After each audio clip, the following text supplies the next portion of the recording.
The YCCI Discovery Projects are an opportunity for teams of students to work with a real-world company on an important consumer insights question that they're facing. The Discovery Projects are one of the courses at SM that are fully hands-on and immersive, where it's like a customer strategy consulting project in a course. You learn how to manage client relationships, how to work with partners who are, academics, but also kind of like more like a traditional boss in some sense, which is quite different from being in the classroom. And so it's a unique class in that it very accurately mimics what being in the workplace is like. There's some of leading marketing faculty in the country supporting you behind this project. They're encouraging you, but they're also letting you know this is for a real business that we have a real relationship with, so we want this project to be meaningful and impactful. It was an incredible experience kind of working with the professor team, in that I feel like this is the course that provided me the most face time and direct feedback from professors at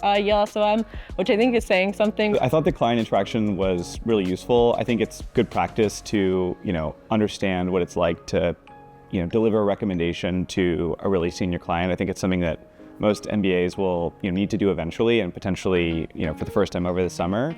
I was thrown into a call my first day at BCG with the CEO of a large fintech company, and I felt like I had a little bit more confidence just because I had the opportunity to have similar types of calls with the CMO of MasterCard. We're meeting with directors of global strategy and their marketing team. It was really cool to be able to present to executive level type people and have them engage with your presentation. I will always use these skills kind of in everything that I do, and I think they've kind of infused into me a little bit. I'm extremely glad that I did it, and it definitely helped both prepare me for my internship, gave me some new skills that I don't think I otherwise would have learned in the course of normal business school, and also helped me build some new relationships with classmates that I might not have normally gotten the chance to work with.